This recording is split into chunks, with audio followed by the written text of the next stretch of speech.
अस्सलाम वालेकुम जी। मैं हूं ज़िया बलोच और आप मुझे यूट्यूब चैनल पर देख रहे हैं। कैसे हैं आप? खैरियत हैं? उम्मीद है खैरियत की बेहतरीन हालत में होंगे।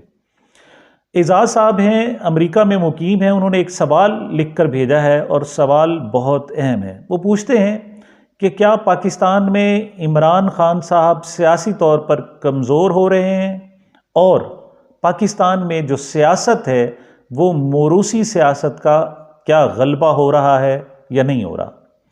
बहुत ही अहम सवाल पूछा है और इसका हम अब ताज़ा सियासी सिनेरियो जो है उसमें उसका जायज़ा लेते हैं। तो बज़ाहिर तो ऐसे नज़र आता है कि वाकई इमरान खान साहब शायद कमज़ोर हो रहे हैं। क्यों? उनसे एक वफाकी हुकूमत छीन ली गई और ऐसे वक्त में छीनी गई जब पाकिस्तान तरक्की कर रहा था। और बहाना क्या बनाया गया कि महंगाई है जनाब और बहुत ज़्यादा जनाब इकोनॉमिक मसाइल हैं। लेकिन हुकूमत छीनने के बाद जो नई हुकूमत आई और जो नए लोग आए और नए हुक्मरान आए, उन्होंने महंगाई की वो हालत कर दी कि पाकिस्तान के अवाम चीख रहे हैं, चिल्ला रहे हैं और अब उनकी कोई बात सुनने वाला नहीं है। इमरान खान साहब के दौर में कोई ऐसा बात नहीं थी कि पाकिस्तान डिफ़ॉल्ट की तरफ जा रहा था, लेकिन अब पाकिस्तान को संभालना मुश्किल हो रहा है। और आज गया या कल गया या आज दिवालिया हुए या कल हुए, इस किस्म की सूरत हाल है।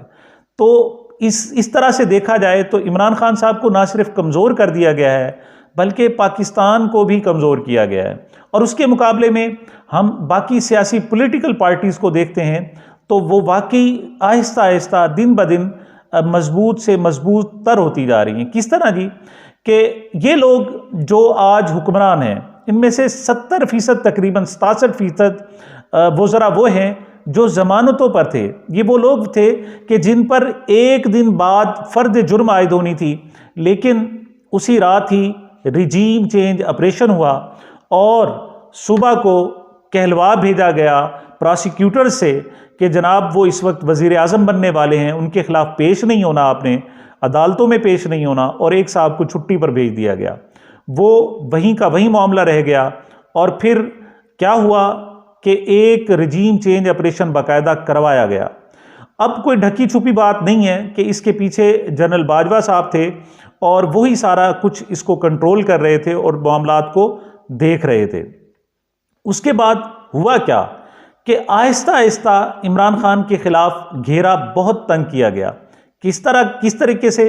25 मई को जो उन्होंने एक एहतजाज किया और लॉन्ग मार्च किया, उस पर पाकिस्तान की तारीख का बदतरीन तशद्दुद किया गया और पाकिस्तान के औरतों को, बच्चों को, माओं को, बूढ़ों को, बुजुर्गों को बहुत ही इबरत का निशान बनाया गया। वो लॉन्ग मार्च नाकाम हुआ।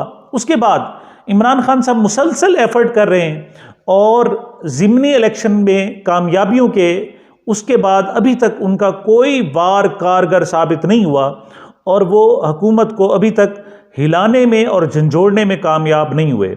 उसके मुकाबले में जो इमरान खान के मुखालिफिन हैं वो आहिस्ता आहिस्ता जड़ें पकड़ रहे हैं। पहली बात तो वही कि जिन पर फ़र्द जुर्म आयद होनी थी वो हुक्मरानी में आ गए और एक एक करके उनके केस ख़त्म हुए।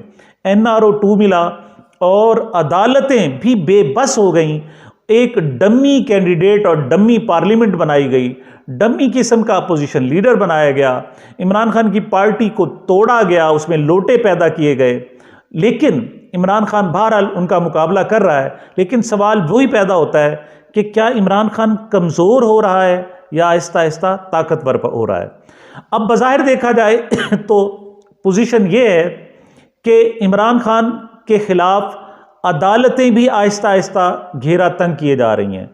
इलेक्शन कमीशन उसके ख़िलाफ़ है और 120 की स्पीड से जैसे कहते हैं कि उनके खिलाफ मुकदमात बनाए जा रहे हैं। इमरान खान खुद भी खदशा का इजहार कर चुके हैं कि उनको ना सिर्फ नाअहल करार दिया जाएगा बल्कि इलेक्शन से आउट करने की कोशिश की जा रही है।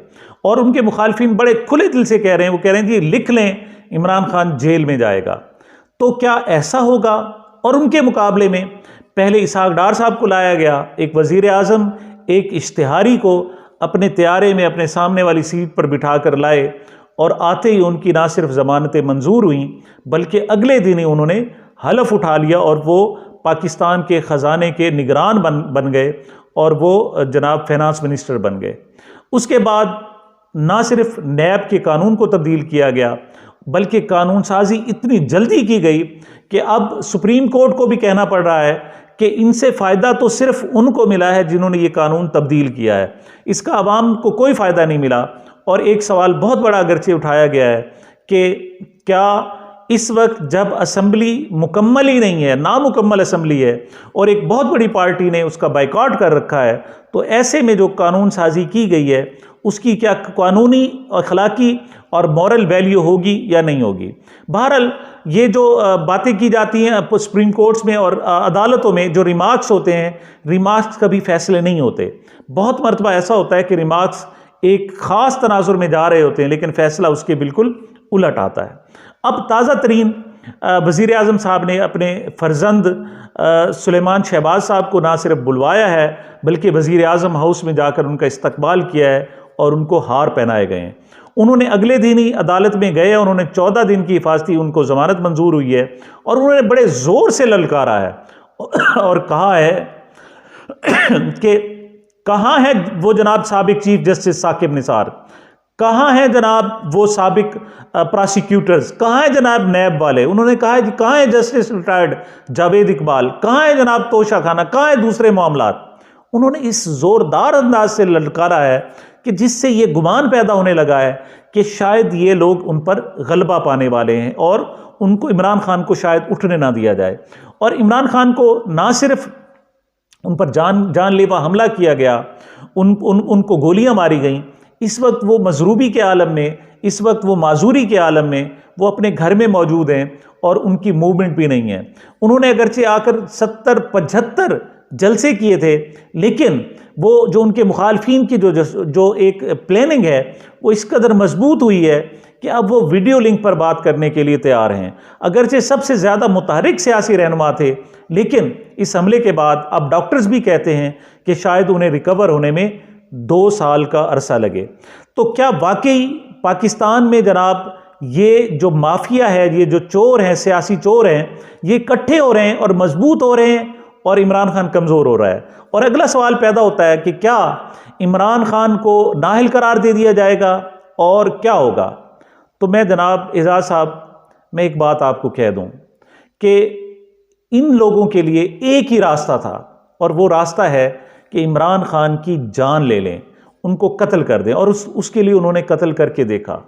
अब लगता ऐसे है कि अल्लाह ताला को इमरान खान से कोई काम लेना मकसूद है। इसी वजह से अल्लाह ताला ने उनसे एक नई ज़िंदगी अता की है और ये एक तीसरी ज़िंदगी है। वो खड़ा है, वो अपनी चालें चल रहा है, वो अपने प्लानिंग कर रहा है, वो अपनी गेम में वापस आया है और वो एक एक करके अपना पत्ता जाहिर कर रहा है। और मुझे लगता है कि इमरान खान को शायद उसके मुखालिफिन, ये 13 की 13 जमातें अगरचे इकट्ठी हो चुकी हैं लेकिन शायद उसको नुकसान ना पहुंचा सकें। क्यों? इस वक्त अल्लाह ताला उसके साथ है और अल्लाह की मखलूक उसके साथ है। बहरहाल इस हवाले से मज़ीद गुफ्तगू करेंगे। मुझे और मेरे इस चैनल को अपनी मोहब्बतों, अपनी दुआओं में याद रखिएगा। अल्लाह हाफ़िज़।